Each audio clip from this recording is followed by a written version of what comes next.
Hi everyone, welcome to Tech Talk, a podcast where Amit and we talk about all things tech. Today is a special episode. We have the founder and CEO of Mobot, Eden, with us, and it's a very exciting company and a product that Eden has come up with, and we want to know all about it. Rather than me going into details about the product, Eden, why don't you let us know what is Mobot and tell us a little bit about yourself? Yeah, thank you so much. Really excited to be on the podcast with you guys today. So, my name is Eden Full Goh. I'm the founder and CEO of a New York-based startup called Mobot. And what we do at Mobot is we are using real mechanical robots to actually tap on phones and test apps. So, iOS and Android applications that are being used every day, that are downloaded from the App Store and Google Play. Essentially, we work with engineering teams, product managers, and QA professionals to actually make sure that before that version of the app is deployed to the public, that it passes all the different tests and different scenarios that need to be covered. And so the reason that this is such an important problem to solve is because there is a lot of testing that still has to happen manually in the field of mobile testing. When you look at other industries like web testing or desktop application testing, there's a lot of automation that's happened over the last 5 to 10 years. But because mobile is still a slightly newer space and it's evolving all the time with all the different complex types of hardware, different phones, tablets, iOS, Android, different players that are expanding onto the space, IoT, hardware peripherals, Apple Watches, everything like that, it's really, really hard to test. And so there's not been a reliable solution on the market to test exactly like how humans are using something in an automated physical way. And so Mobot is actually that solution where we're essentially delivering QA as a service using robots. And those robots are also being overseen by members of our human team. And so we essentially are kind of combining the best of robots with people to make sure that we deliver quality testing to our customers. And so long term, the way this scales out is we want to build self-service infrastructure that will allow any engineer around the world to be able to control a robot, a mechanical robot for testing. Wow, this is actually such a great piece of innovation. When I was researching about Mobot, I was just blown away. It's really innovative because this is, I think, a true example of thinking out of the box when everyone is trying to go more software-based solutions, where there is a mechanical robot which is actually doing the testing. It's actually adding a new level of genuineness in within testing. That really intrigued me. And Eden, to be honest, when I started researching about Mobot and yourself, I cannot tell you how excited I was because Amit and I both are mechanical engineers. And in by trade, Amit is in testing. He's a quite a veteran test engineer. I'm in RPA, so I do a lot of robotic process automation. So I think all of our experience and education really goes in line with what you're doing, and I'm really excited to sort of know more about Mobot. Yeah, I So, think just to reiterate, because I've been in testing, and currently we are also testing a mobile app. In my company, we have both an Android app and an iOS app, and we are not able to test it using a device farm because our solution is very unique, where we have to test the video as well as the audio over Bluetooth. So any device farm, we spoke with like Sauce Labs and Browser Stack, and they have a limitation like they have to cover the camera. So we will not be able to differentiate whether the feed is actually coming from the camera or is it just black because it's covered, or it's not working. So because of that solution, we are not able to go with any cloud-based solution. So we are restricted in terms of what we can automate, and that means that we can just automate like the login scenarios and the logout scenarios, maybe signing in, showing available, etc. So that's a restriction that we are currently feeling. So, but we are using APM. So I know that APM is a standard mobile automation tool which is used for automating both Android as well as iOS. So And when we talk about testing, mostly it's end-to-end testing. It's more like what the customer sees. It's a finished product that is going to be given to the customer, and they are going to use it. So that's where we come. I mean, that's where my job comes. Most of the unit testing is written by the developers. So now I wanted to ask you, because while researching about Mobot, etc., like what's the USP of Mobot compared to other, say, software providers? Because now currently in the market you also have AI based tools, so like they're more intelligent, and you don't have to code that much. There are low code automation tools as well, or no code. So how does Mobot fit into that space? Yeah. So ultimately, we've seen that there's a lot of different tools that you have to use throughout the software development lifecycle for testing. And I think sometimes the analogy that's been kind of used a lot and referenced a lot is like it's a pyramid, right? At the very bottom of the pyramid, you generally have sort of unit tests, and then you have these API tests that kind of layer on top, and then you might have integration tests or UI tests. And so ultimately, then at the very top of the pyramid is sort of like, oh, a small sliver theoretically of manual testing that you're supposed to do. But what has actually ended up manifesting, at least for mobile, is I think the top of the testing pyramid is disproportionately large because of just the limitations of all the tools that are below it. And so the way we position ourselves at Mobot is we're not a competitor we're not trying to replace Browser Stack. We don't replace your Appium tests.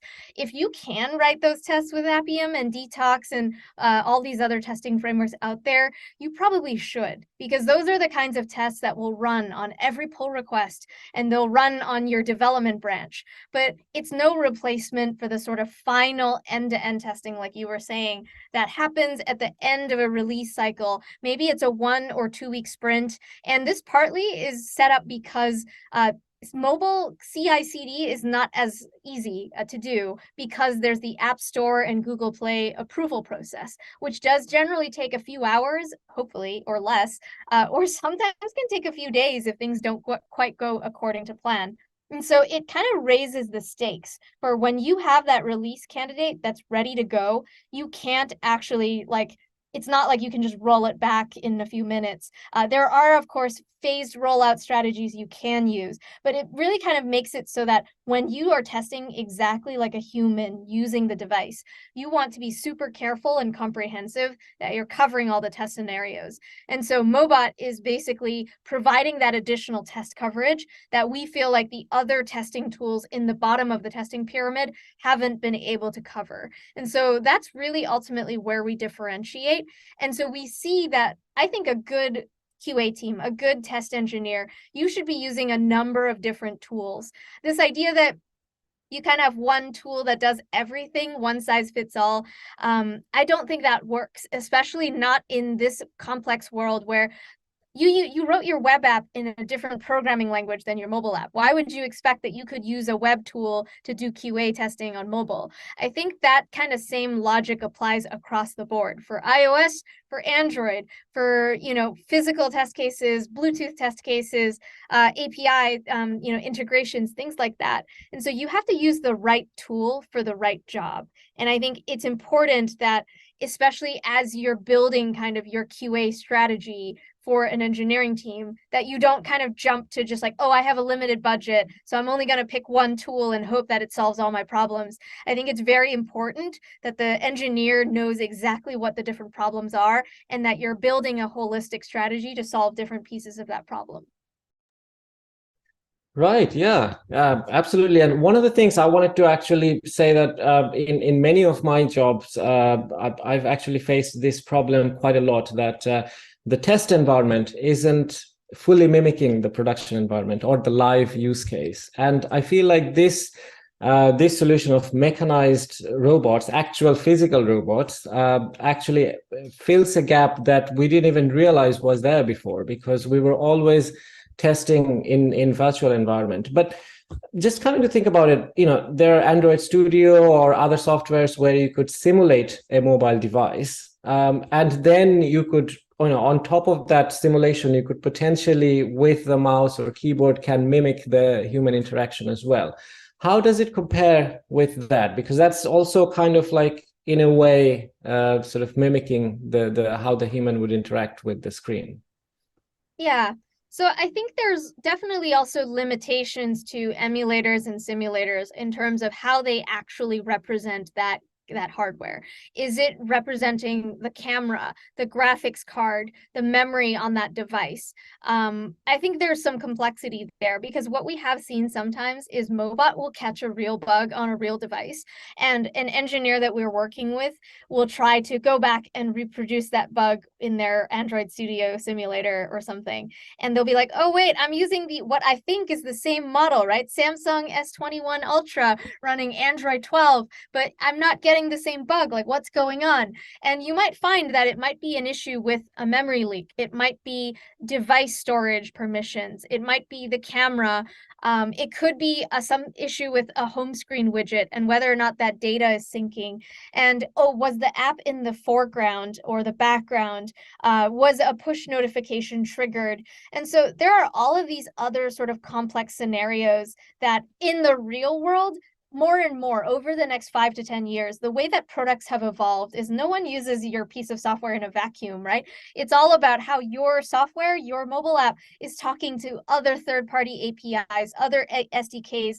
And so that kind of situation where you can just spin up a cute little setup in Android Studio, there is a time and place to do that. This is not replacing anything where you can already do that.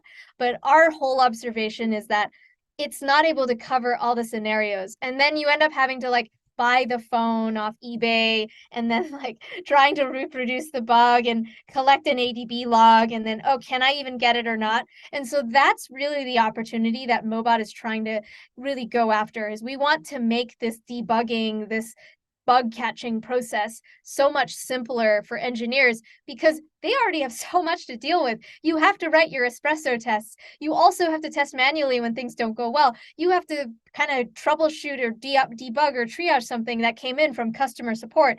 You have all these competing priorities. Chasing down a bug and figuring out what you actually need to reproduce that bug is one of the hardest things to do. And if Mobot can find a realistic way to generate that report for you, show you that you have the test case coverage, and then here's the ADB log that's associated with that. Like, we can make that process way easier for you and save you minutes, if not hours, of having to just struggle through to even do the discovery of the bug so that you know what to fix. So, Eden, I mean, when you talk about Mobot, you are pitching it as like a queue as a service. So so companies like, say, my company will approach your company, and we will give a problem statement, and we'll say this is what we want to test.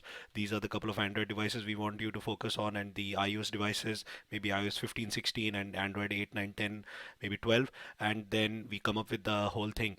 But say we have a release cycle. So how do we engage with Mobot, and how does the release cycle work, and how do we like where do you fit in, and what are the timelines of testing? Because uh, we couldn't figure out from the website, and we couldn't get more details about like how does it fit. So say like in my company we have a release cycle of every month. So when do I engage you? And what do you need from us? And then how soon can you provide us the report? What format will be the report? If we have to do a retest before the release, how soon can you do that? So I think those kind of questions are also like, I mean, there's a gap from the research that we did. So it would be helpful if you can talk a bit about that as well. Yeah, I can talk through kind of the life cycle and the journey with using Mobot. So when we start with a new engineering team that we're working with, the first thing is, of course, kind of trying to understand your device coverage and your test case coverage. So if a company already has a list of test cases in TestRail or Testany or some kind of test case management software, we will try to do an assessment to determine, okay, of all of these test cases, what do you actually want to prioritize for testing? Because I feel like what we've seen is there's always a backlog of like 500 test cases or something, but realistically, only like 100 or 200 of them get actually tested every week. And so part of the review and discovery process is we're learning about your test cases, and we'll also work with you to kind of figure out, okay, this, if it's a finance app, then maybe adding a new debit card is a very important test case. But making sure that you can change your profile picture is a less important test case.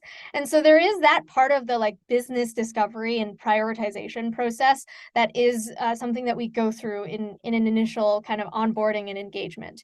And so we figure out how many test cases, what devices, and then yes, what is your testing frequency? Because we have some customers that are on 1 month sprints and they still want testing every week, even though the build is not being cut and released every month. Because if you know that testing could happen earlier, why would you wait until the end of the month to do testing?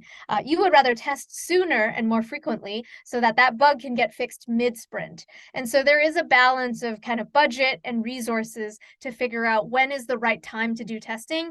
And every time you test, what are the devices that we're testing on? So that is part of the initial discovery. But generally what happens is we'll agree on the scope of tests that are being imported into Mobot. It might be all your test cases, it might be 50% of them, it might be 80% of them, or if some customers have just an extreme volume of test cases, maybe we're only starting with the first 20% that's core. And we'll get those test cases set up, and then it gets added as a part of a regression test suite that can be called on at a moment's notice to run. And so we can basically trigger a suite of Mobot tests based on a new build that's been distributed to TestFlight or Google Play Beta or Firebase. We can also be provided with a new IPA or APK file and just run based on that. Or maybe tests can be scheduled at a specific time. So whatever is the latest build at 9 a.m. on Wednesday, grab that build. And if you miss the train, the engineer needs to kind of wait for the next release to run. And so there's different ways to kind of automate tests on Mobot. Then tests are run within the same business day generally, and then you'll get results at the end of that day. And so this process is intended to be faster than if humans were to do it. And of course, the more tests that you have Mobot run, the more leverage you're creating. And so it's more interesting if you're running 5 devices in parallel and Mobot is getting you results in the same business day that it would have taken, if you instead were to try to run it, 5 days in a row or something. And so that is part of kind of what we're focused on with testing efficiency, is we're trying to create leverage for the engineering teams that we work with. And so generally the regression test cases are already pre-configured, but they can be triggered to run based on a new build being available or some kind of trigger determined together. Right. This might be a very naive question. As you said, it's testing as a service. But so if I were to buy the services, I'm not going to get a mechanized robot posted on delivery, no. No. So the nice thing about Mobot is we are trying to make this whole testing process as simple for software engineers and QA professionals as possible. So what that means is all of the robots are in our New York City office. So we handle the mechanical maintenance, the setup, the teardown, the programming, the calibration of the phones, making sure we have the right phones and all of that. We do all of that in our infrastructure. And the long-term vision of this is that we want to be able to set up warehouses and buildings full of these robots, almost like AWS for mechanical testing robots, where you'll have a shelf of robots, they just run tests and you can control them. And so we do have a web application that allows you to view screenshot by screenshot reports and replays and logs, timestamps of everything that the robot actually executed. So you essentially kind of get in a post-run kind of recap of everything that happened. And so, yeah, that means that we basically are able to kind of run these tests in the cloud, and no engineer, no customer needs to worry about having a physical robot to maintain. But long term, that's something that we're always evaluating different business models for Mobot. But currently, we've seen that no one wants to have to maintain a robot themselves. Robots are kind of intimidating. They're also expensive if you were to try to purchase a robot yourself, off the market. And so this is why we're trying to build this solution where we're democratizing access to physical testing by basically allowing you to have access to a robot in the cloud. That's actually quite cool because That way, I mean, it's like just any cloud service, but instead of I mean hiring in infrastructure in the, I mean in cloud service also you actually rent physical infrastructure. There is a server somewhere, That's there is a exactly right. hard disk somewhere, and in the similar way there is a robot somewhere that you are asking to trigger certain tests, and that's what you're providing. So that's actually quite interesting. So can you tell us a bit more about these robots? Like, how did the idea come of using these robots, and what are these robots? Are they like 3D printer robots, or because we saw the videos and there is a stylus there, so it's trying to click something and it's trying to mimic the human gestures, but so it looks like a 3D printer kind of a way, like it goes up and down and then it tries to recognize objects on the screen. So there has to be some kind of a camera to like see what's happening on the screen, or some kind of a software feed to work with. So can you tell us about the setup, like how does it work actually? Yeah. So I got the idea for starting Mobot because I was working as a product manager. I started my career building web apps at Palantir Technologies, working for different government and healthcare insurance clients. And so there I got a lot of exposure to how normally testing is done, where you can spin up some tests using Selenium or Cypress, and there's a lot of great RPA tools out there that you could use, no code recorder tools. Then when I transitioned into a product management role at a medical device startup, it got a lot harder. All of a sudden, I had to run a lot of tests manually because there was a medical device and it had a hardware probe, and then you have to plug it into the iPhone, and then you have to also make sure that the hardware and the firmware are up to date, and the API is up to date, and the mobile app is up to date, and it syncs to a web app. And so there were all of these variables that didn't exist when it was just like a nice, tidy web app. And so that was ultimately having to do this manual tapping on different phones. It got to a point where it was like 9 p.m. at night. I had like, a Samsung phone, a Pixel phone, my iPhone, iPad, an Android tablet. And then, there's the mini tablet and the Pro iPad Pro. And so I was literally just tapping, with my index finger along a row of different phones and tablets. And I remember just taking a break and just like I needed to go, get some coffee, take a shower. And then like in the shower, I came up with the idea for Mobot, because I was like, wait, if I'm just tapping like this with my fingers, why can't we get a mechanical robot to do this exact same job? And so I did some research. I went online and I looked up, different robots that you could buy. And it turns out like there's nothing special about getting a robot to tap on a phone. That's not the unique idea. There are touchscreen testing robots that have been created by companies to test the glass, to make sure that like, is the glass going to break if you tap on it too hard or something? And so if you wanted to go out there as an engineer and you wanted to buy a 25 or $50,000 robot and you wanted to set it all up yourself, you could totally, if you really tried hard enough and somehow magically had the time to do this on top of all of your other actual responsibilities, you could totally do this. But the friction that I, as a product manager, and I saw this with my engineers, is no one has the time to do that. No one has the money to do that. And it's so outside of your core competency as a software company that it would never make sense for most software companies to go and buy a mechanical robot. And so if we can build a solution where we make it so accessible and so easy that you can control a physical robot in software without needing to actually wrangle the robot yourself, then that's the opportunity. And that's what makes Mobot unique, is we're building this solution that makes it easy for you to access that technology without needing to have the insight or the expertise to manage hardware and mechanical engineering. And so it's not actually about the robot itself. It's about the opportunity to access that robot in the cloud. And so to kind of start prototyping, we did use a lot of commoditized and off-the-shelf parts to build this robot, because there are a lot of other similar technologies. It's like exactly like you said, a pen plotter or a 3D printer or even a pick and place machine, all kind of use the same underlying premise of you have X, Y, Z, and a grid of coordinates, and you want the robot to do something and perform a certain action. And so what really makes Mobot compelling is kind of the fusion of all of these things. We spin up the hardware, we manage the phones, we have our own software to program the robot, to make it really easy to program the robot. But then there's also the service component of making sure that all of this is delivered end to end in a successful way to really make it as easy as possible for the engineering teams that we work with. And so that is all combined to kind of make this QA as a service, holistic end-to-end solution that covers everything. But totally, we have seen, like, if you had all the time and money in the world, you could try to do bits and pieces of this yourself. But I think there's a reason why the world has moved towards cloud computing for the same reason. No one wants to set up their own data center. I think it's very much the same premise for Mobot.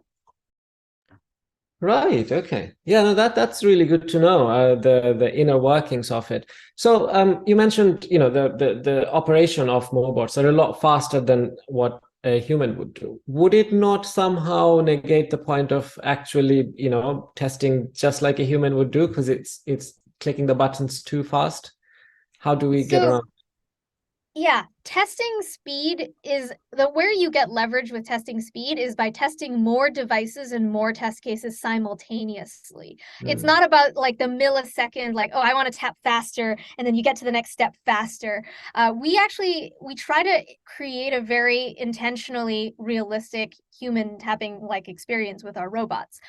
So where the leverage actually comes from faster testing is by like, okay, if I have 100 test cases, can I split this out across 10 phones testing at the same time so it gets done in a tenth of the time, rather than I have only one phone, one human running all 100 linearly, serially. And so that leverage is where you get the most opportunity to speed up the testing cycle. And so, of course, we do have to design the test suites in a way that accounts for dependencies, preconditions, making sure that the accounts are in the right state, the app is in the right state.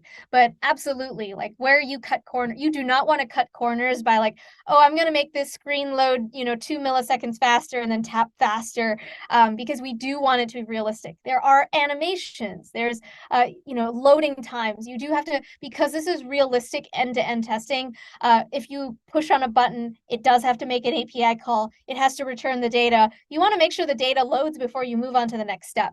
And so the testing leverage there is intended to be realistic, but then also that is something that we can tweak with different customers.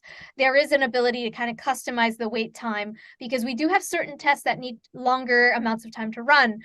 We have certain tests that don't need as long. And so part of what we are hoping to do as we build more technology is that we will be able to provide more customization and more leverage for customers as they complete their testing.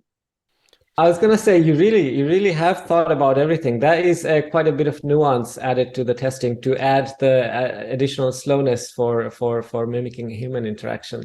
So, in terms of devices, you mentioned, you've looked at phones as well as now tablets and bigger size tablets as well. I mean, what other devices are you also covering or probably thinking of covering? Because off the top of my head, I can think of smart TVs that are not touchscreen but are controlled by remote control, which can be tapped. What about sort of devices beyond phones and tablets? Yeah, I think that's the future of where our business is going and where the industry is going, right? Fundamentally, Mobot is not a mobile testing company. We want to be able to build tools that support engineers as the industries continue to evolve. Right now, it seems to be very iOS and Android centric, but we also know that in a few years, someone else is going to come out with a different operating system. Even 10 years ago, Blackberries and Windows mobile phones were so much more popular. And so the OS wars are going to change. And that means, exactly like you said, the applications are going to change as well. Right now it is a touch screen, but in the next 5 to 10 years, maybe it's buttons, maybe it's an airplane cockpit, maybe there's an automotive dashboard or a point of sale system at a coffee shop, or something that we want to cover. And so long term, we want to build realistic infrastructure so that we can test exactly like humans use things, to make software engineering's lives easier, and then use the data that's collected during testing as an opportunity for feedback to make the product performance and UI better. So that's kind of the longer term vision for the business. But right now we are very focused on iOS and Android, just because there's so much of a problem to tackle there with just the amount of test cases that cannot be covered with traditional automation. And so the natural next step for expansion is, if we cover iOS and Android, okay, we can also then cover Apple Watch. We can also cover other peripherals that interact with mobile apps. It might be a Bluetooth dongle, it might be some sort of Bluetooth device. And so the mobile app continues to kind of be the primary testing interface right now, but we do see that expanding over time, where maybe eventually we will cover Linux-based point-of-sale systems or touchscreen systems or other types of hardware. But that's, I think, something that we're going to have an opportunity to do that because we've been testing on all these other kinds of hardware. And so we're going to be more equipped to do so than a lot of the other software testing frameworks that, you know, are currently very historically focused on just iOS and Android or web apps or desktop apps. We'd like to be able to expand beyond that. And I think the broader thesis for our business is that we think software is becoming more physical. The way you use a product as a consumer is more complex. You know, you start a workout on your Apple Watch, you go outside, you know, and you're trying to figure out, okay, you're a delivery driver, you dropped off the order, where is it on the map? Like, it's so hard to just like perfectly emulate or simulate something in isolation. And you have two phones that are talking to each other. You are receiving a push notification after the app has been backgrounded. You receive a phone call. You use the camera. You upload something from device storage. These are all things that are very difficult to test. And we think the problem is going to get harder and scarier. And that's an exciting opportunity for Mobot. And we hope that other testing engineers will also see that as an exciting opportunity to really grow their toolkit and grow their testing strategy. I'll tell you what could be even harder. I don't know if you already thought about it, but to test VR headsets, because that would have a different level of sort of screen reading, you know, through the lens and then pressing the buttons. But yeah, I'm excited to see what you guys do next. I was actually about Thank to you. ask same thing. I mean, what Rinat mentioned, VR headsets, because I mean, I manage a test team who test devices, but I do test Chromecast device as well, and then I plug it to a TV or a computer monitor, and then I tap on the remote, and then it's not a touch screen, but it's based on Android, right? So it's Android TV OS, and you try to then play with it and operate that. And now I'm thinking that in cars you have Android Auto, and then you have other devices, and then you have Google Assistant on so many other devices which are linked to Android. So there are like so many devices now, and we did an episode on smart homes where you have all these devices which are interconnected and talking to each other, and you get a notification on your phone, you get notification on your mobile, and sometimes if you have a smart fridge, you get the notification on the fridge. And these are all hardware devices, and it's actually for a test engineer to test these devices, it's very difficult to keep procuring or buying these devices, because somehow that's why device farms became popular, because it was not affordable for a company to just keep buying devices, because devices get outdated, software versions keep changing, so you can't keep updating. So it's difficult to maintain that, and I think it's a very good challenge for companies to solve, and I think you have hit that. So do you have ideas where, like, have you been approached by, say, companies in the automobile sector, because they have a tablet now? Most of the electric vehicles are coming up with tablets, and these tablets are all touchscreen. There are no buttons, and that's a huge challenge, because you have to navigate your air conditioning, your mobile, your entertainment system, your navigation system, yeah, etc., from one single touch screen tablet. So have you been approached regarding that? Yeah, I think that's an interesting segment of the market that we're looking to expand into. Right now, we're very much focused on kind of, you mentioned Android Auto and CarPlay. That's kind of the first way that we're dipping our toes into this. So we do have a couple of existing customers that have map applications that you can imagine. It is on your iOS and Android device, and then you have you go into your car, and then you have a head unit, and it connects, you know, CarPlay or Android Auto. And so there are test cases where where if I interact with something on my phone, I want to make sure the head unit is now displaying the right map, the right destination was selected, or I selected an alternate route. And so that's kind of the first step for Mobot into this, and we're piloting this already with some of our existing customers. And so absolutely, like, where this can go from there is eventually it might be beyond iOS and Android. It might be the native car manufacturer's own operating system. And I think there's a lot of exciting opportunity for us to test there. So we do think that this is a problem with a target market that's only going to continue to grow bigger and bigger in the next 5 to 10 years. And I think right now, iOS and Android engineers have their hands full, really, and QA professionals already with, you had touched on, Roku, Chromecast, Apple TV, Apple Watch, Samsung smartwatches, everything like that. I think we want to try to figure out what are these products that we can test that integrate with mobile apps. And then eventually we'll be able to kind of branch out more and more beyond that. So that is something that we're very focused on for the future. So, Eden, I mean, while looking at the videos, I noticed that there is only one stylus, and then I was thinking there are certain scenarios where you have to pinch the screen with two fingers. So, how do you do that? I mean, is there a scenario where you actually use two stylus to pinch the screen, expand it, especially on map where you have to zoom in, zoom out?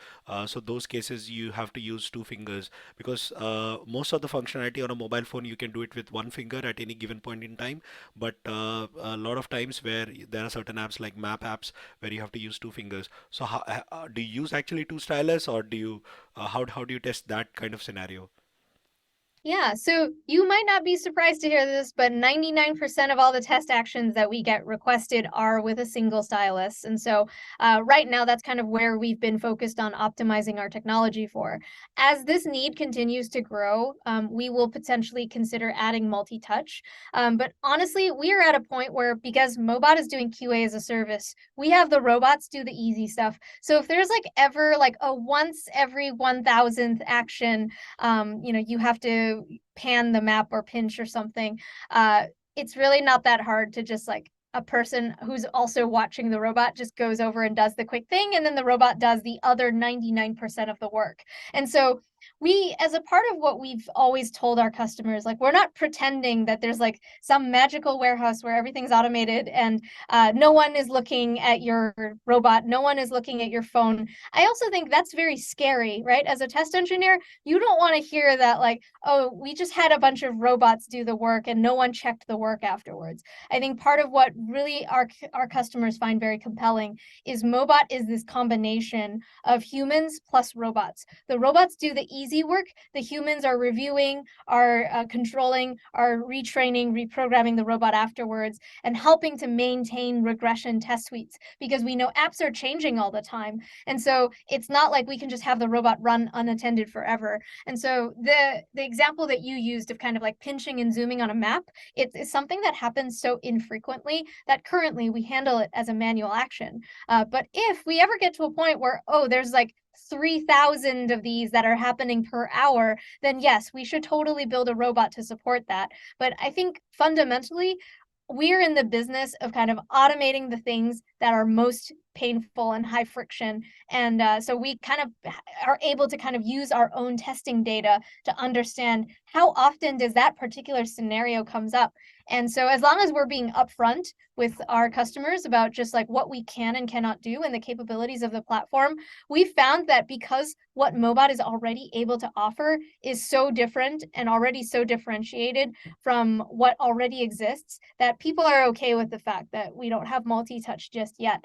Because they've also been honest that, like, I don't need multi-touch, but I do need a video call, and I need to be able to see the rear and the front device camera. And so those kinds of things, I think, because we're able to kind of cover everything in a realistic way, they're fine with the fact that multi-touch is something that might happen later on. Right. So I mean, obviously, AI is a very hot topic nowadays. Everyone is trying to integrate it with their existing technology and everything. And I was thinking, is there a way? I mean, I'm sure you have considered it or doing some work around how to, utilizing or leveraging AI in some way or another. But the way I was thinking is, so in terms of testing the UI of any front end application, there is a lot of research that goes onto it as well. I mean, depending on the color, how would a human react to this color as opposed to that color, this sharp design as opposed to more of a rounded edge design, etc. Now, if you already have a camera in your mechanized robot, you could actually see that UI change and potentially also, use an AI to sort of mimic what a human interaction could be or human sort of response should be. Are you doing any kind of thinking on that front? Yes. You can probably imagine the reason that regression testing is so interesting and so useful is every time we run the test, we're collecting screenshots. We have a full log of the taps that were performed, the actions that were performed in that test, and we can eventually use that data to train a machine learning data set to then have the robot behave more in a more exploratory testing way, exactly like how a human might.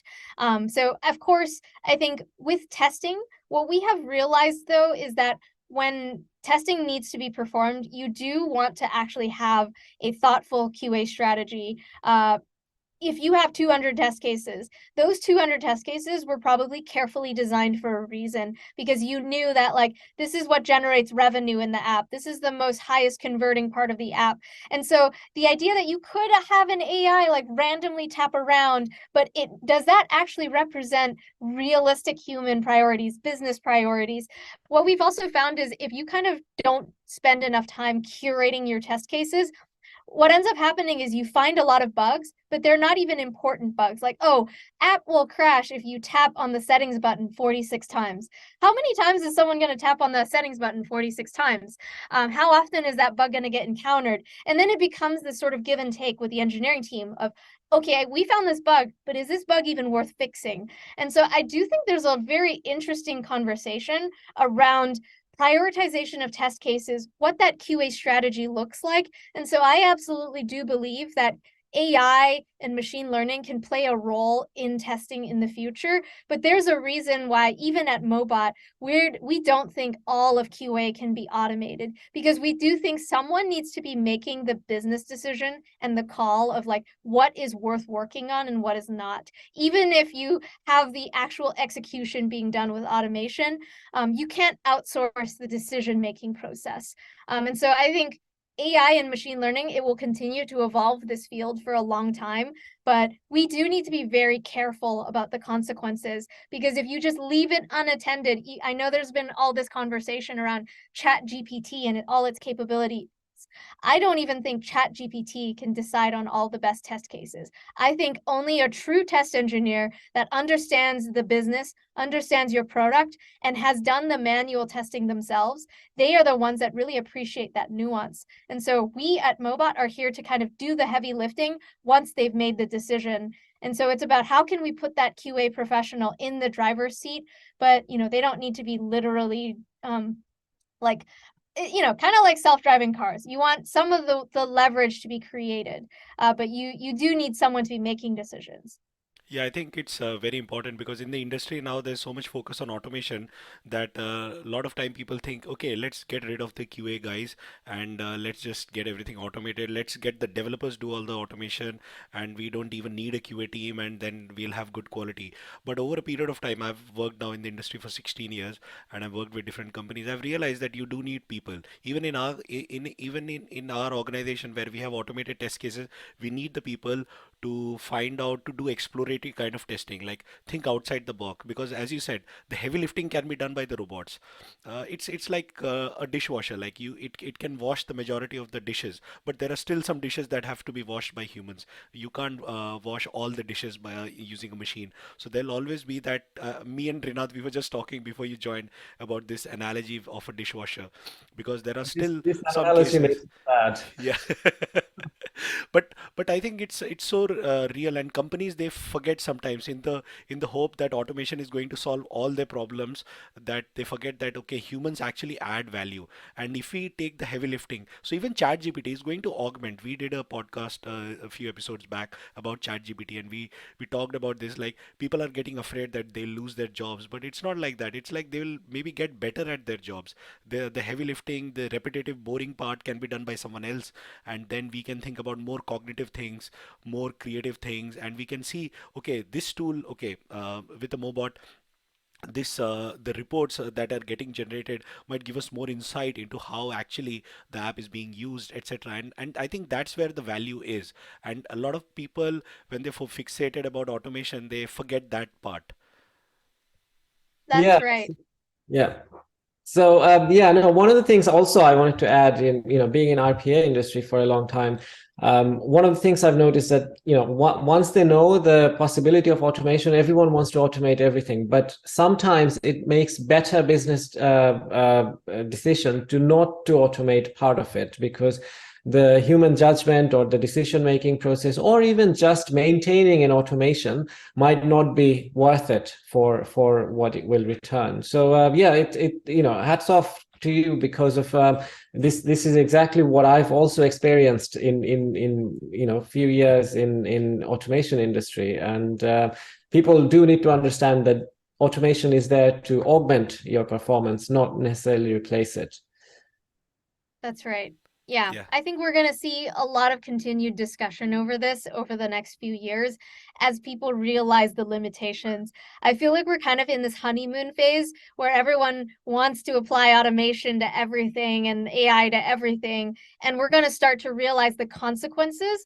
But people have to make that, they have to try it first. Like there's no way that people are going to know until we actually experience this, and we experience like what does the loss of test case coverage look like if you don't have a holistic person, thinking about the whole testing strategy. And so I think we kind of have to give these engineering teams and product and QA teams the opportunity to experiment. But I think maintaining that open mind and being open to iteration is going to be such an important part of this. And it's kind of also like what you were saying with the dishwasher analogy. I also think it's important to remember someone has to load the dishwashers into the dishwasher Yes. too. So there are so many complex parts of that require human ingenuity in the testing process. Afterwards, someone still needs to take the dishes out. Out. So there's so many parts of that dishwasher analogy that really apply to QA and testing and product development. Thank you very much, Eden. That was very insightful and actually quite groundbreaking. Again, the idea, and to make it into a reality, to close that gap within testing environment.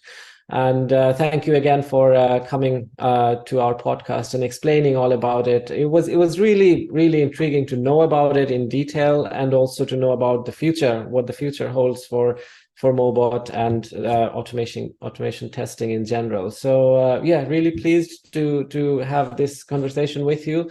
To the audience, hopefully you guys enjoyed this talk, and we will be available in all our usual platforms, Apple Podcast, Google Podcast, Spotify, etc., as well as YouTube. So please do listen in and give us your feedback, or any questions you might have. Would love to answer them, or even pass it on to Eden if there is a particular Mobot related question.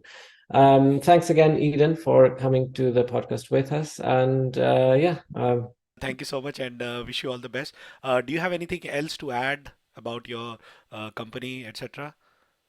Yeah, if I'm always looking to talk to QA professionals or folks who have experience with mobile testing, and if they're interested in learning more or they'd like to debate or discuss, definitely come find us at mobot.io. Our team would love to talk to you and get to know your use cases. Definitely. I mean, I'll talk to my team and I'll see if we can get something out of your company, because we have struggled to find automated solution where we can test video as well as Bluetooth. So yeah. Oh yeah, Well, thank cool. you so much Looking again. forward to it. Yes. Thank Okay, you. thank you, everyone. Bye.